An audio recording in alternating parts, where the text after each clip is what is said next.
Abra sua Bíblia lá no livro de Efésios, e vamos juntos no capítulo 2, desde o verso 1.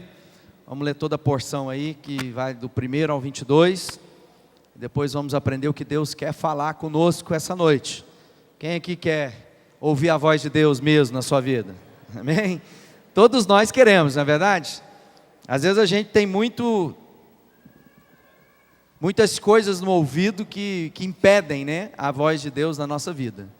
Mas quando a gente abre o livro de Deus, quando a gente abre a palavra de Deus, a Bíblia Sagrada, é voz de Deus para nós. Então todas as vezes que eu quero ouvir Deus na minha vida, é simples. Vai lá e leia em voz alta o que a Bíblia diz. Portanto, você vai ouvir Deus falando com você. Porque o livro de Deus é a palavra de Deus. Ela é absoluta para a nossa vida. Ela é direção para tudo aquilo que é necessário para o homem viver e se apresentar diante de Deus perfeito. Não é a religião que vai nos levar à presença de Deus, mas é a nossa relação direta com Jesus Cristo, a nossa sujeição à sua palavra. Eu estava conversando com o Maurício ali na entrada e falando sobre que muitas vezes nos nossos dias, essa geração cada vez mais é uma geração que tende a argumentar a respeito de tudo. Há muitas informações. Então hoje a pessoa vai no médico, ela não mais sujeita à voz do médico, ela já chega com um tanto de pesquisa que ela já fez para falar para o médico o que ela acha. Ela vai conversar com um amigo, ela sabe de tudo, porque ela viu isso, naquilo, em tal lugar. E às vezes nós estamos fazendo a mesma coisa com Deus. Nós chegamos para Deus e ao invés de ouvir o conselho de Deus para a nossa vida, nós começamos a aconselhar Deus a respeito daquilo que a gente acha ser o melhor para a vida de cada um de nós. Nós temos a presunção e a arrogância de imaginar que Deus tem um plano que não é tão melhor ou perfeito quanto o nosso. Então eu passo a ser uma geração rebelde, porque eu não vou à presença de Deus para ouvir o que Ele está me dizendo. Eu vou à presença de Deus para tentar convencê-lo a respeito do que eu estou pensando. Deus não tem problema com os nossos questionamentos. Ele diz lá em Isaías, vem e converse comigo, arrazoai-vos.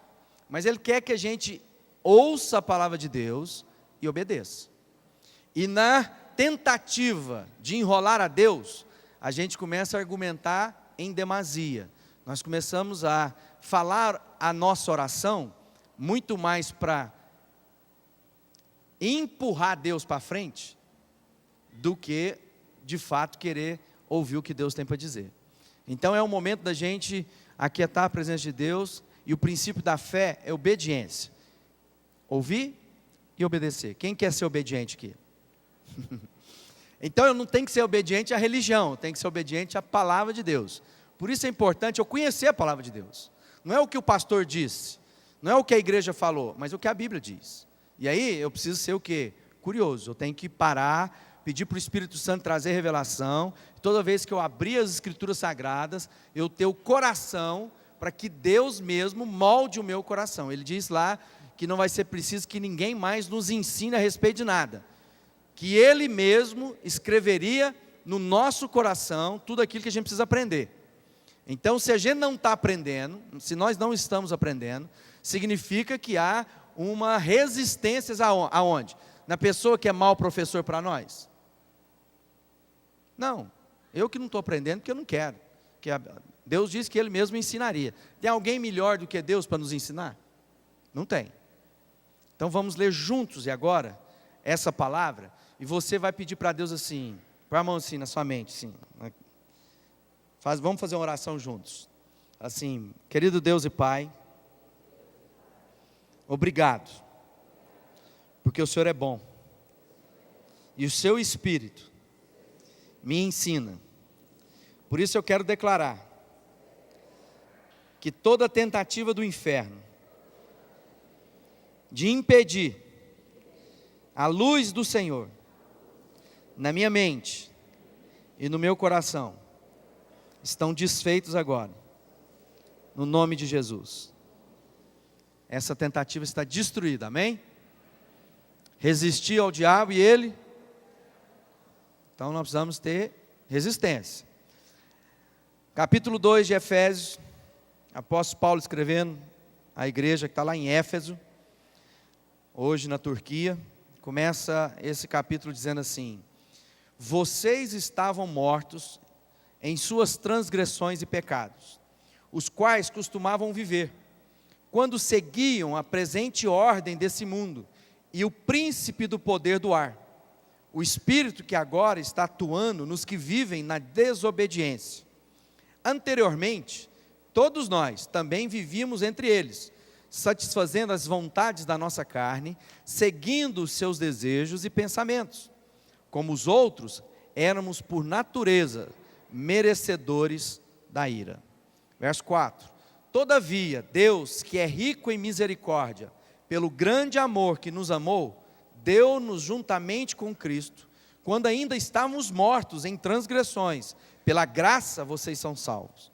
Deus nos ressuscitou com Cristo, e com Ele nos fez assentar nos lugares celestiais em Cristo Jesus, para mostrar, nas eras que hão de vir, a incomparável riqueza de sua graça, demonstrada em sua bondade para conosco em Cristo Jesus.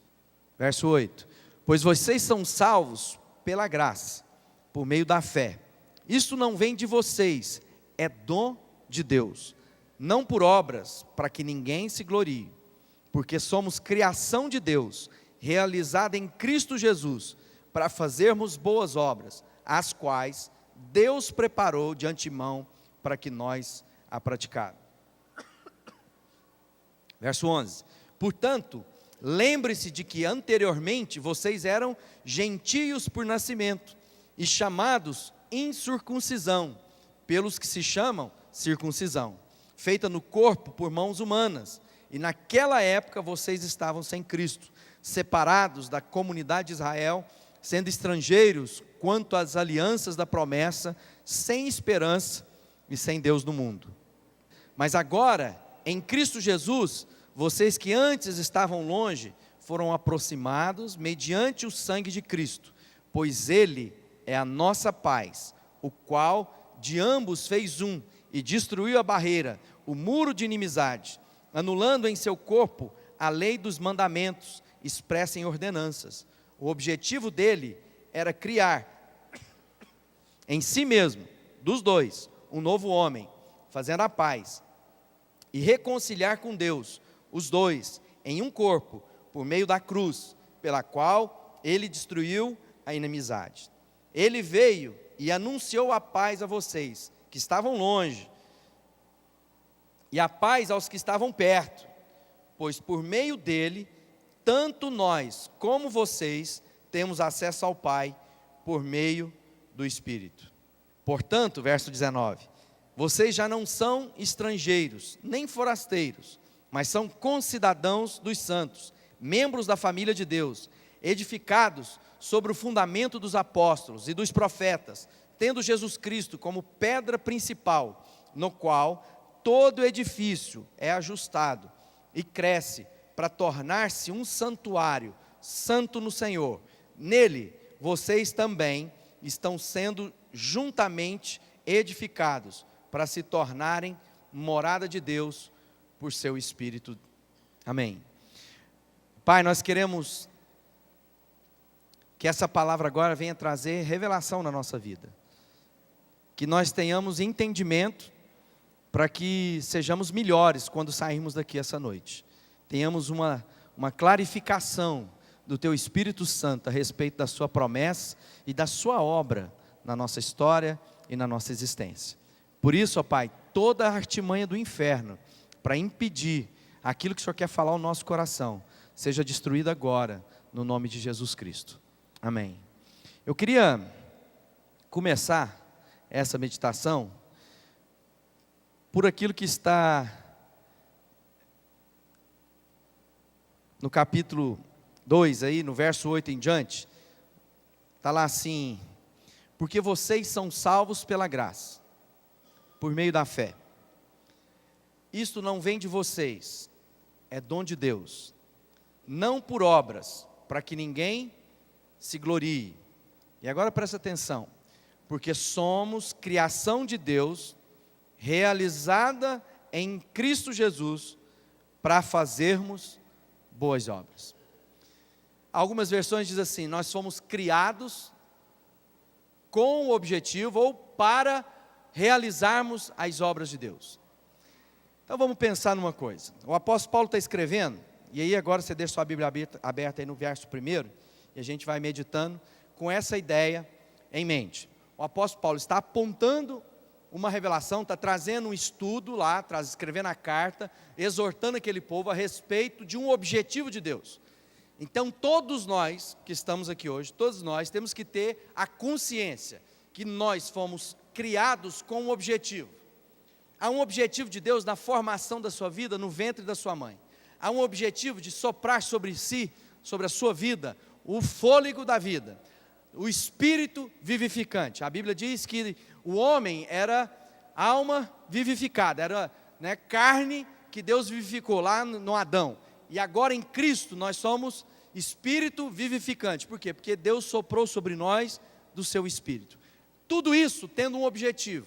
Então quando a gente para lá na nossa história, começamos a planejar, sonhar as nossas coisas, tentar encontrar realização, satisfação no viver. Todo mundo quer chegar no final dos seus dias, viver, olhar para trás e falar: valeu a pena viver. Paulo está escrevendo o seguinte: o objetivo de tudo é que você entenda que todos nós fomos criados para as boas obras que Deus preparou de antemão para que nós andássemos nela. Então é o seguinte: tudo na minha vida tem que apontar para quê? Para aquilo que Deus me criou. Para que Ele me criou? Para que Deus te criou? É uma pergunta. Fala assim: para